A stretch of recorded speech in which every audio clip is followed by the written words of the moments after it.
Olá, audiência qualificada e abençoada da nossa queridíssima Rádio Vinha FM. Aqui é Juliano Mioto e estamos aqui em mais um programa Negócios de Valor. E hoje eu estou aqui com um convidado que é uma pessoa que eu respeito bastante, que é um jovem empreendedor, um jovem internacional, que é o Marcelo Gomes. Ele é graduado em Relações Internacionais aqui pela PUC, é um diretor da Câmara de Comércio Exterior da FEComércio, que é a Federação do Comércio, então é um cargo bastante importante, tem aí viajado o mundo, fez um mestrado na Suíça e com uma escala também na China. Daqui a pouquinho a gente vai falar um pouquinho sobre essa aventura dele aí fora do Brasil, e hoje também tem feito vários trabalhos, várias ações junto à FEComércio e trazendo aí novidades e pessoas aí em relações internacionais para o nosso estado de Goiás. Tudo bem, Marcelo? Boa tarde, Juliano. Um prazer estar aqui com você, com os ouvintes da Vinha FM. É uma satisfação trocar, bater esse papo, conhecer mais sobre e trazer um pouco mais, né, das relações internacionais, do comércio exterior para o público da Vinha. Muito legal. Você é novo, né? Então, assim, eu imagino que você deve ter entrado na faculdade bastante jovem também. E o que te levou a escolher esse caminho das relações internacionais? É um bom caminho? Se alguém que está nos ouvindo hoje aqui, que ainda não decidiu o que quer fazer da vida, às vezes está estudando aí para o vestibular, por que é uma boa ideia ir para essa área de relações internacionais, enfim, e tudo isso que você tem feito hoje?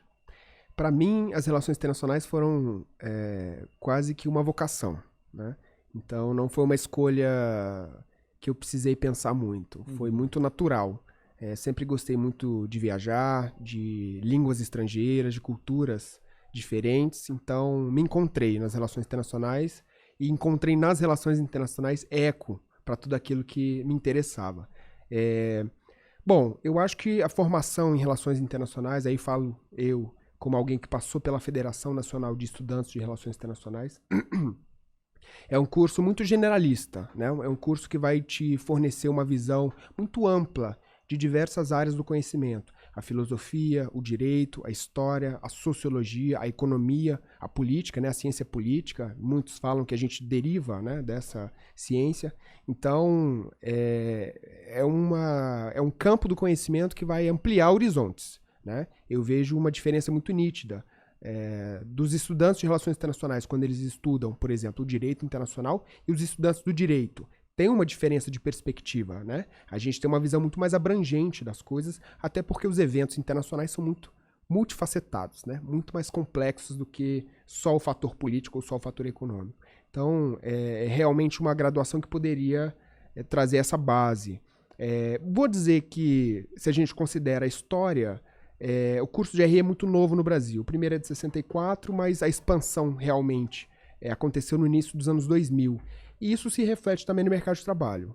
Goiás ainda é um pouco incipiente, nós temos 4 cursos no estado de Goiás, mas mesmo assim a gente tem uma certa dificuldade de absorção dessa mão de obra.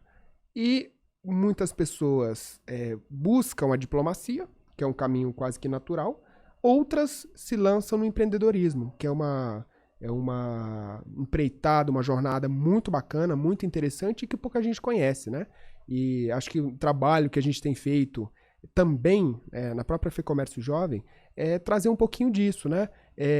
O empreendedorismo como alternativa de carreira, como uma opção de carreira, né? Pouca gente lembra dessa opção, mas realmente está na mesa e eu acho que serve e precisa ser lembrada pelos estudantes de relações internacionais.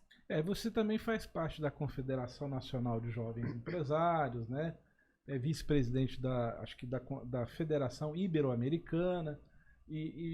Então, assim, essa parte de relações internacionais abre bastante esse leque. Então, para você fazer um empreendedorismo não local, né? Um empreendedorismo que envolve você buscar oportunidades de trabalho, de negócio, de parcerias fora do Brasil, né? Como que funciona isso? Como que alguém pode chegar nesse ponto? Eu vejo que você, por exemplo, está sempre lá na federação recebendo embaixadores, né? Recebendo missões comerciais vindas de outros países, e aí às vezes assim, é óbvio que quem vê de fora só vê o glamour, né? Uhum. Só vê a parte boa, não sabe o que está por trás, toda a luta que é para você organizar isso, os contatos, enfim. Fala pra gente um pouquinho assim, o que isso gera de oportunidades e como que isso é feito, assim, qual que é esse trabalho que tem por trás disso tudo? Bom, o trabalho por trás, né, de trazer um embaixador é grande. É grande porque a vinda de um embaixador envolve uma série de outros fatores. A começar pelo relacionamento institucional, né? Para que um embaixador aceite um convite de vir até Goiânia, se deslocar até Goiânia, precisa estar no hall de prioridades dele, Goiânia e a instituição que convida, né? Então, é justamente as idas constantes a Brasília.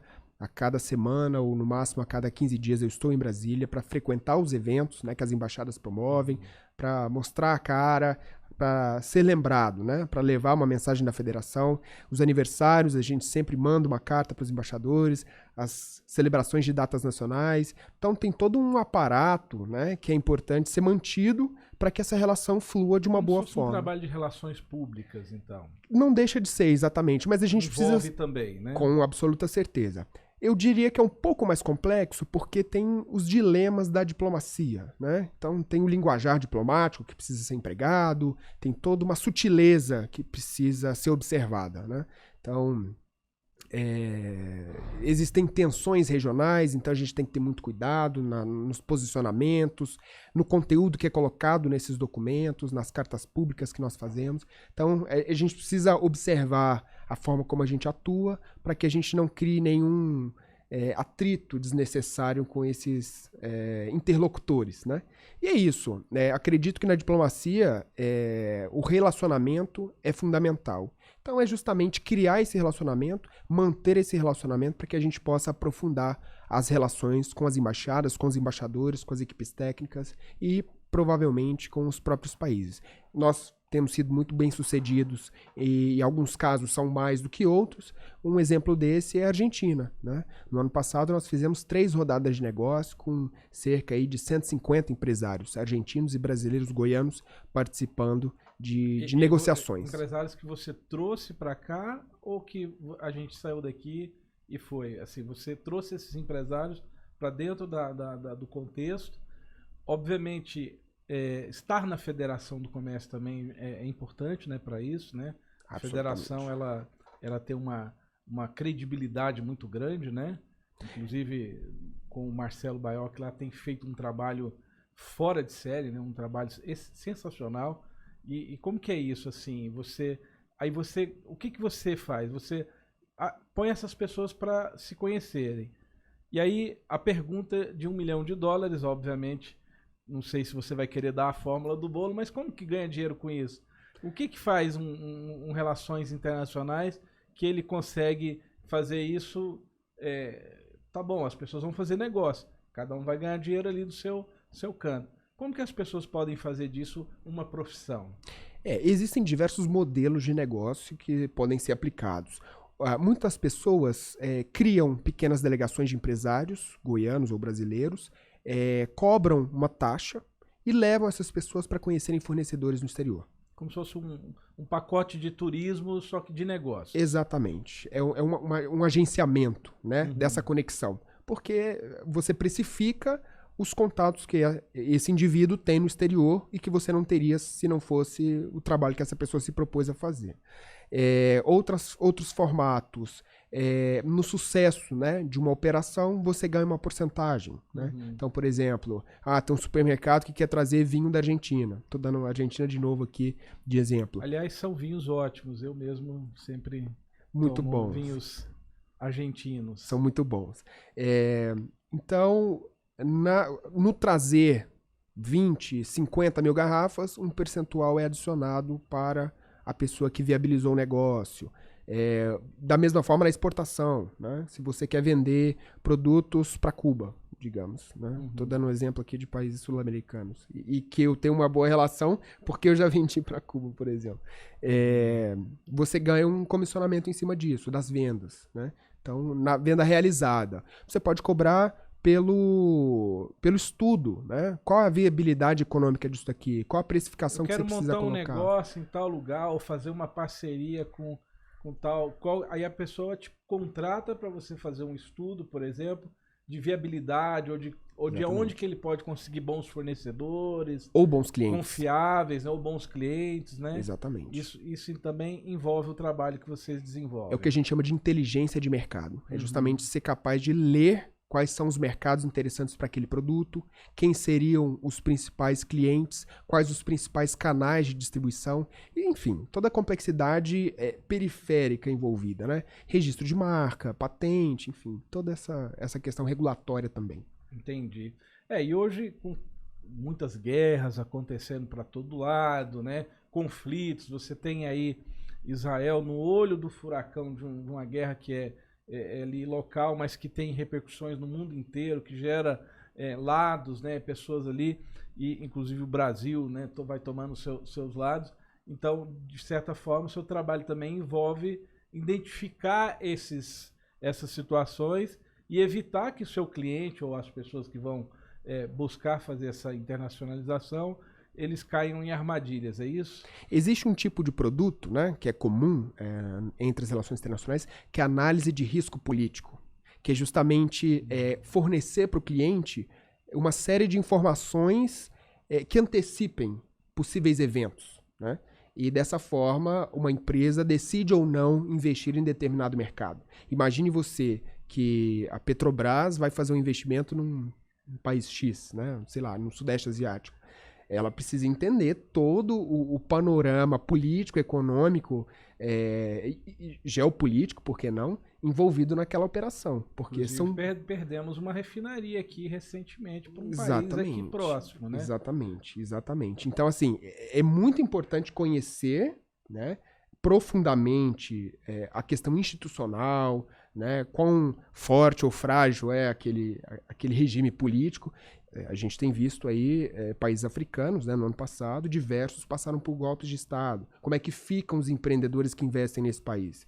Então, é incerto. Não tem uma resposta para isso. Então, cada ditador vai tomar... várias missões, né, da África aqui em Goiás, né? Várias missões. Né? Inclusive, recebemos governadores, né? Do Congo, por exemplo, numa missão liderada por uma ministra de Estado do Planejamento da República Democrática do Congo. Então, eles vieram justamente buscar... enfim, fornecedores, né, para produtos que eles têm demanda lá no país deles. Entendi. A gente que está de fora, né, desse universo aí das relações internacionais, mas a gente consegue entender que o mundo hoje ele está muito mais muito mais aberto, né, às fronteiras, né, embora a gente saiba que existem as burocracias, né, e tudo. Mas as possibilidades de coisas são hoje praticamente assim infinitas, né, em várias áreas, né?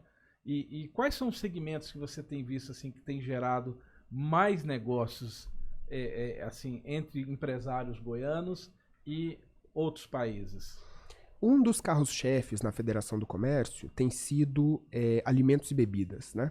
Até pela transversalidade, né, desse tema com diversos sindicatos. Então, se a gente fala de vinho, né, que demos o exemplo, o vinho serve para o restaurante, serve para o supermercado, serve para o hotel, serve, enfim, para diversas áreas, né, vários segmentos da economia, do comércio. Então, os atacadistas, por exemplo, então a gente consegue atender ele cerca de 5 sindicatos. Então a gente tem uma base muito grande que consegue absorver essas oportunidades. Então esse tem sido o carro-chefe, eu diria, dentro da Federação do Comércio. E isso se reflete também nas missões internacionais que a gente planeja, né? Então pretendemos aí levar uma missão de alimentos e bebidas para 2 países, né? No Canadá, que é a CIAL, uma das maiores feiras de alimentos e bebidas do mundo, e NRA, que é voltada para bares e restaurantes em Chicago. Então, uma na sequência da outra. Entendi. E aí vocês organizam, obviamente, todo o roteiro, e enfim, né, para que os empresários possam ir da forma mais certeira possível, né? E eu fico imaginando que você, lá dentro da Federação do Comércio, você também é, consegue ter acesso mais fácil também a justamente essas partes, né, que estão interessadas, né? Você falou do segmento de bebidas, né, de alimentos. Algum outro segmento que vocês têm tido também bastante sucesso e negócios que estão andando?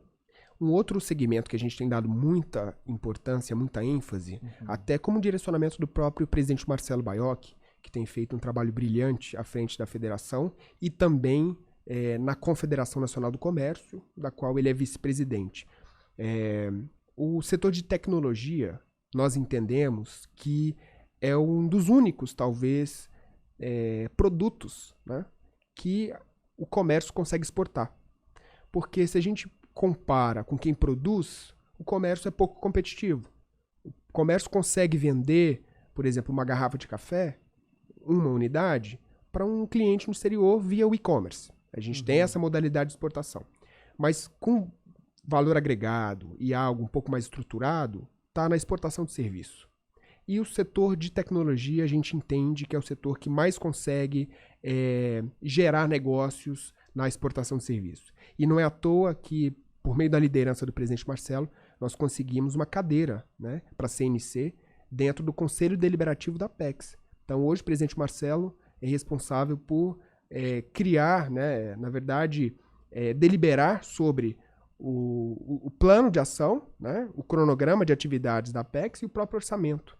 E justamente com o objetivo de trazer e incentivar a exportação de serviços. Se a gente pega as maiores economias do mundo, elas fizeram a transição, né, de economias que eram industrializadas, não que deixaram de ser, mas elas agregaram valor para além do processo produtivo de um produto, né?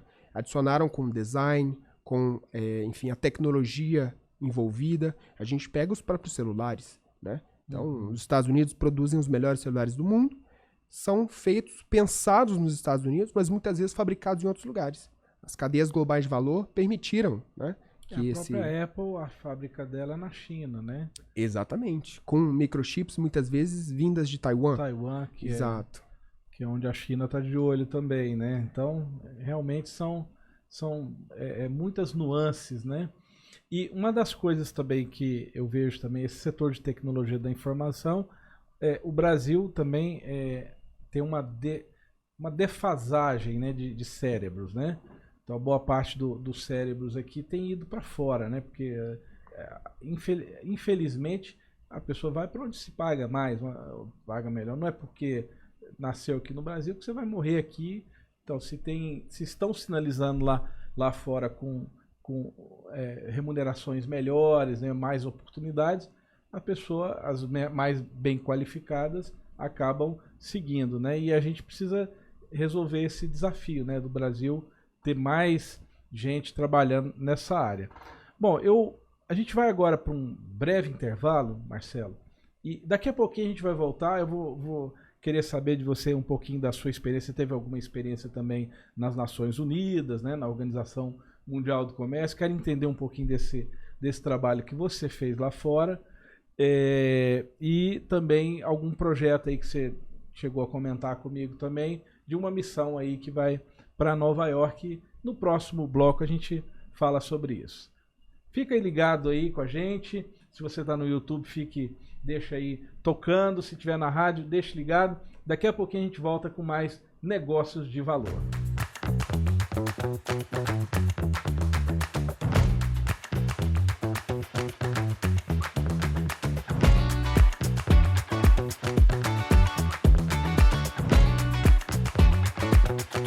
Olá pessoal, estamos de volta aqui com Negócios de Valor. Eu sou o Juliano Mioto, estou aqui com o Marcelo Gomes, que é diretor de Relações Internacionais da Federação do Comércio, e eu vou agora levar o assunto para uma situação que você teve aqui uma experiência, Marcelo, com as Nações Unidas, né? Você trabalhou aí em uma missão também do Brasil junto à Organização Mundial do Comércio. Como que foi isso? O que você poderia contar para a gente sobre essa experiência sua com as Nações Unidas, com a Organização Mundial do Comércio?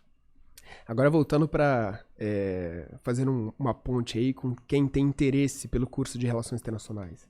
Eu acho que todo mundo que faz RI no Brasil endeusa um pouco as Nações Unidas, até pela distância geográfica, né? Que temos da sede em Nova York e da sua sede executiva em Genebra, né? Genebra hospeda... Você morou um tempo, né, em Genebra. Morei em Genebra, né? Justo. Essas experiências foram em Genebra. OMS, OIT, enfim... Todos esses órgãos das Nações Unidas, né? Tem a Unicef, Exato. todos esses... Os mais importantes estão sediados Banco Mundial, tudo, né? Exatamente. Estão sediados em Genebra. Nova York é uma capital mais política, né? É uma sede mais política das Nações Unidas. A parte executiva está em Genebra. Bom, é interessante que eu passei aí por várias agências, passei de drogas e crimes, trabalhei com tráfico de pessoas, né? Fazer um mapeamento disso no Brasil em parceria com o Ministério da Justiça, Secretaria Nacional de Justiça, à época que era o ponto focal. Tratamos sobre a crise da areia. A areia é o terceiro elemento mais utilizado no mundo e existe uma série de fatores de sustentabilidade envolvidas. Por exemplo, a Indonésia já perdeu 24 ilhas do seu território por conta da extração ilegal de areia, que depois vai, por exemplo, para a expansão territorial de países como Singapura, que aumentou em 25% sua área territorial. E isso é um efeito muito ruim para o país, especialmente um país em desenvolvimento, como é o caso da Indonésia, porque ela perde a zona econômica exclusiva. Então é a área de pesca, a área de exploração de petróleo, por exemplo, né? Então tem um impacto econômico muito ruim e social, obviamente. Bom, então fizemos aí o primeiro relatório, né, das Nações Unidas sobre o tema. Na organização UIT, né, União Internacional das Telecomunicações, que é uma agência especializada das Nações Unidas, a mais antiga organização internacional do mundo, criada em 1865, organizei a Cúpula Mundial da Sociedade da Informação, que justamente buscava discutir com os principais players globais o futuro da inteligência artificial, até que ponto, né, a gente vai continuar desenvolvendo essa tecnologia, quais são os impactos para os seres humanos. Outro ponto que a gente trabalhava muito à época EAD, né? Antes da pandemia ainda era um tabu, então a gente falava da EAD como uma forma de você viabilizar a instrução formal para filhos de refugiados em campos de refugiados. Então tem refugiados que passavam ali 10, 15 anos ali, nascia um filho e essa criança nunca teve acesso à escola, ao ensino formal. Qual que é o prejuízo, né, para essa criança? Então, eram mais ou menos essas discussões que a gente tinha. E no âmbito da Organização Mundial do Comércio, várias discussões pela importância, pela relevância da instituição, mas era basicamente discutir regulação do e-commerce internacional, que é algo que impacta o mundo todo, principalmente o Brasil. O Brasil tem, né, criado suas próprias políticas à margem da OMC voltadas para isso. A gente tem visto aí a taxação, né, a remessa conforme, que foi um programa criado pela Receita Federal, justamente para taxar as remessas em até $50 que entram no país e que estavam afetando a competitividade, né, dos nossos comerciantes locais. Para além disso, um outro tema que é importante é a questão da própria reforma da OMC, né? Então, hoje a OMC é um órgão que está paralisado no seu sistema de controvérsias, né? Então, o Brasil é um dos países mais respeitados no âmbito da OMC, justamente por conseguir, por meio da diplomacia, resolver grandes disputas comerciais. É o caso do Brasil e Estados Unidos, no caso da suco de laranja, e Brasil e Canadá, no caso da Bombardier e Embraer, né? Então, o Brasil realmente é referência. E foi muito positivo. Mas o que eu queria dizer é que a gente imagina as Nações Unidas como uma entidade extremamente eficiente e quando a gente está lá dentro, a gente vê que tem muita dificuldade em fazer as coisas acontecerem, né? A imagem que eu tenho, assim, não como alguém que trabalhou de fora, né? É um órgão burocrático, né? Um órgão internacional onde tem várias pessoas ali como você falou, trabalhando temas, diversos temas, fazendo levantamentos, pesquisas, mas que é um órgão que não tem poder de mando, exceto na pandemia, que foi um pouco... a OMS foi meio que alçada assim, quase como uma autoridade supranacional, né, que para mim foi um fenômeno bastante diferente, porque normalmente as Nações Unidas não são sequer respeitadas, assim, tem suas decisões ali, né, tem, às vezes, para você ter uma ideia, assim, o Irã hoje está na Comissão de Direitos Humanos, acho que na liderança, né, da Comissão de Direitos Humanos. Como que um país que não respeita o direito de mulheres e da população LGBT, sei lá, como é que um país desse está na liderança, né, de uma comissão de direitos humanos, né, e outros países também que estão lá, e que a gente fica assim, pensando, a ONU precisaria ser revista. Ela foi criada depois da Segunda Guerra Mundial, né, por ocasião aí da derrota dos nazistas. Então, ela foi um órgão criado para tentar dar um sentido, uma ordem para o mundo, né? Mas acabou que virou um órgão político, burocrático, e que, como você falou, né? Você faz muito trabalho ali que não tem efeito prático nenhum. Mas serviu para você entender assuntos que você talvez jamais dominaria por si só, né? E você faz parte de grupos de trabalho, acaba tendo contato com muita gente. Agora, fala pra gente um pouquinho sobre o projeto que vocês estão aí desenvolvendo junto com o Sebrae. Me parece que vocês vão fazer uma missão, né, para Nova York. Conta o que é essa missão, quem pode participar dela, qual que é o objetivo enfim, né, o que a gente pode, quem está nos ouvindo aí, se quiser fazer parte disso, onde buscar a informação para se inscrever e tudo mais. Perfeito, Juliane. Nós temos na própria federação um calendário, né, de missões internacionais voltadas para o comércio de bens, serviços e turismo, obviamente. E o Sebrae também tem uma bem variada e diversa lista de missões. Uma que está no nosso radar, que é bem interessante, é a White Label, né, World Expo, que vai acontecer em Nova York de 27 a 31 de maio desse ano. E tem como objetivo levar os empresários que têm um interesse em marcas próprias, né? Então, se você tem um pequeno comércio e você quer colocar os produtos na prateleira com a sua marca, é um lugar interessante para você se conectar com outros empresários, com fornecedores. Então, o objetivo é esse, ampliar o acesso a produtos de qualidade com marcas próprias, né? Que é um mercado que tem crescido muito no Brasil. No exterior ele é muito maior, mas a gente está aos poucos caminhando e crescendo esse mercado. Tanto que não é incomum mais você ir no supermercado e ver uma linha de produtos com o nome do supermercado, né? Hoje no Brasil isso já é comum. No exterior há mais tempo, mas a gente tem crescido bastante nesse mercado. E o Sebrae está apoiando com com subsídio de 100% para missão, né?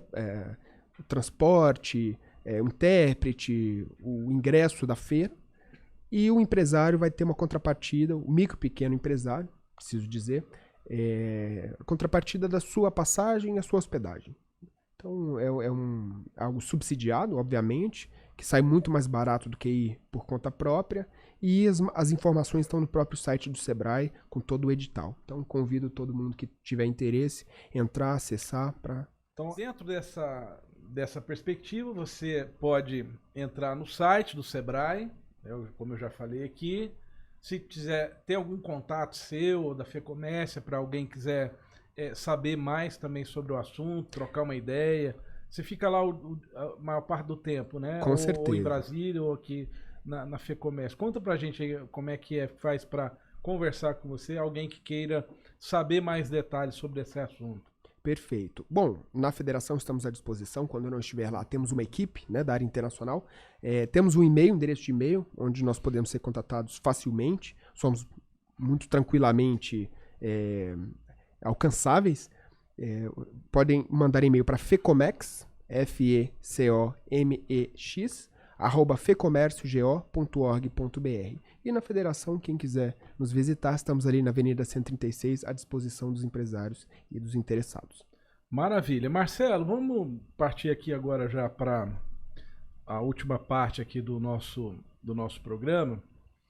Quais são as dicas que você poderia dar para as pessoas que querem entrar nesse universo das relações internacionais, querem fazer uma faculdade ou se especializar nisso?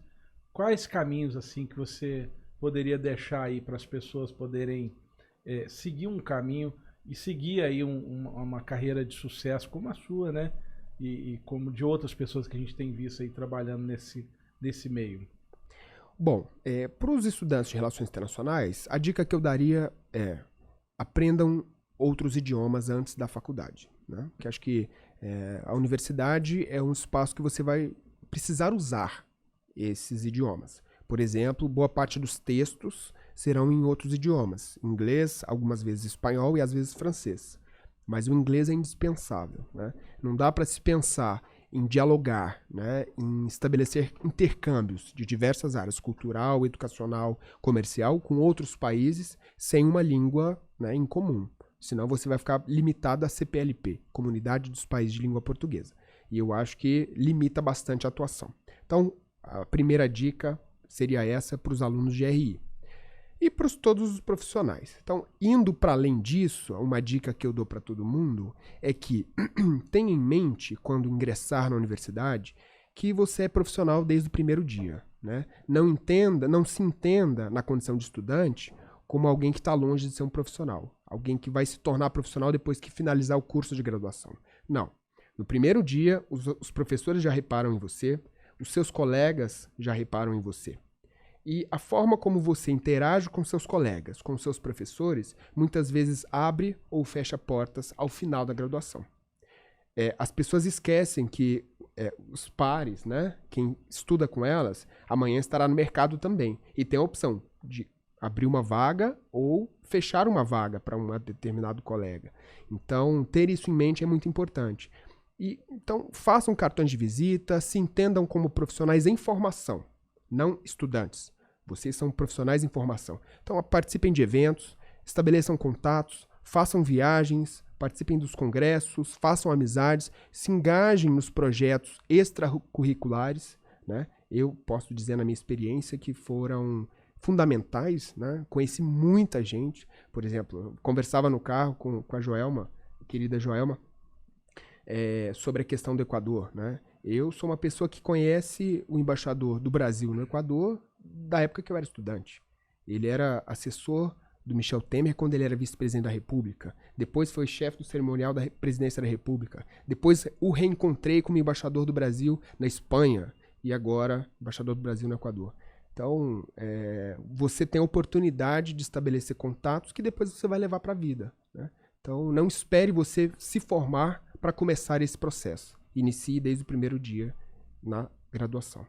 Muito legal. Eu vou aproveitar aqui para falar um pouquinho também desse livro aqui, Relações Internacionais em Goiás, que é do seu xará Marcelo Mariano. Você fez aqui a introdução, né? Exato. O prefácio do livro, que é um livro que fala um pouquinho, um estudo inédito aqui sobre as principais ações aqui de relações internacionais em Goiás. Você quer deixar algum recado sobre esse livro aqui, para quem está nos ouvindo? Onde que consegue? Esse livro está disponível na Amazon. É um livro, é um estudo inédito, é um esforço do meu xará Marcelo Mariano, justamente de tentar resgatar a memória de Goiás como um estado que se preocupa e que se lança nas relações internacionais. Então ele pega as prefeituras, os governos de estado e quais foram as ações em prol, né, da promoção de Goiás no exterior. Então, é um esforço muito importante de resgatar essa memória, né? Às vezes a gente imagina que Goiás está muito aquém, né, de quem precisaria estar, por desconhecimento. Se a gente observa a literatura do Marcelo, a gente observa que existe um esforço há muito tempo de Goiás chegar no grau de atenção que tem conseguido internacionalmente falando. Então, as embaixadas hoje percebem Goiânia e Goiás como um estado pujante e estão migrando o olhar de outras regiões do país para o Centro-Oeste. E Goiás tem sido liderança nesse processo. Então, graças a esforços que começaram lá atrás e de várias instituições, vários atores que têm propagado, levado Goiás para o mundo. Muito obrigado, Marcelo Gomes. Muito obrigado a vocês que nos acompanharam até aqui. Obrigado por terem nos ouvido, nos assistido aí pelo YouTube. Se você puder deixar o seu like, compartilhar, comentar, você ajuda a aumentar o alcance desse programa e levar essa informação preciosa para as outras pessoas.